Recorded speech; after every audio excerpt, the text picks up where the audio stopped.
I say this is one of the big part of the organization for me, the best part of the organization for me, having a wide pool of knowledgeable colleagues to work with and tap from their depth of knowledge, of course.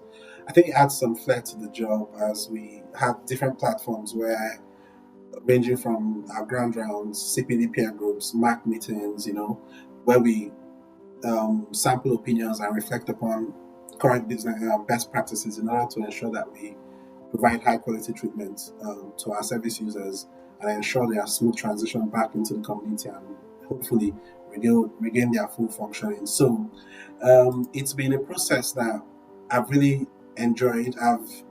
I can't begin to explain the amount of knowledge I think I have gotten just because I have this large network of professionals to work with in less than a year. Um, I mean, I've had people who've told me they would think I've been working in Cygnet for close to 10 years from the way we interact. And that's because, of course, you have people who are bringing their experiences from different backgrounds. Most of them haven't just worked in Cygnet. Most of them have worked in the NHS. Most of them have worked in different countries.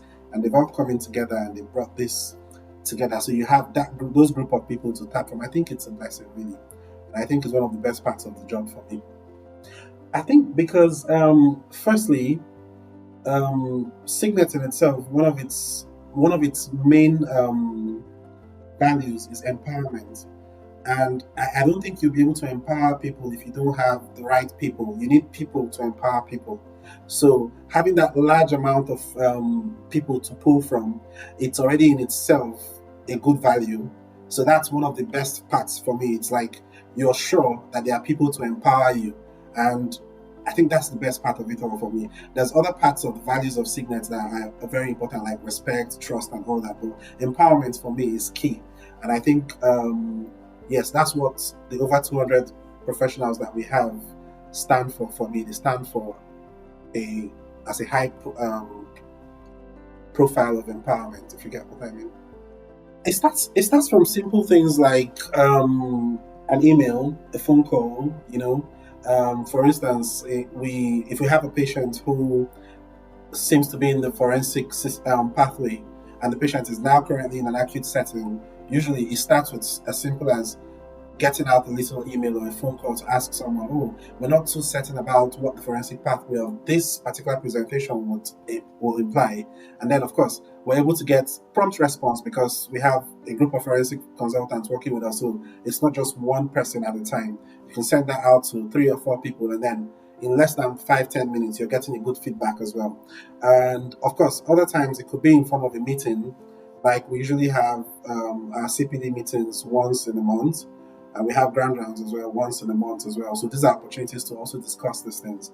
Apart from that, we have acute and PQ wards weekly meetings. So we tend to discuss within other forensic psychiatrists as well because they also come to the PQ meetings as well. So apart from forensic, you can have neuropsychiatric complications occurring alongside the acute patient you have, and then it's also easy to tap from the neuropsychiatrists in the stream as well. So yes, that's what it looks like. It can be as simple as a conversation. Just you catch up with someone while you're heading home or something, and you find and you're talking about something, and of course there's just that flashback. You have this patient you meant to have asked something about, or it could be something as serious as discussing it in a real forum like a meeting or something of that sort. Yes. So that's what it's like on a day-to-day basis, basically. I wouldn't say there's anyone who knows it all, and I'm working with a consultant who I'll say he's quite very I'll say he's very knowledgeable with regards to the acute and PQ settings. But of course, there's always going to be gray areas with regards to what the Mental Health Act says, or with regards to certain things regarding things that are not particularly concerning the acute and PQ settings. So sometimes we always need those guidances, and I can tell you that it's readily available here in Signet.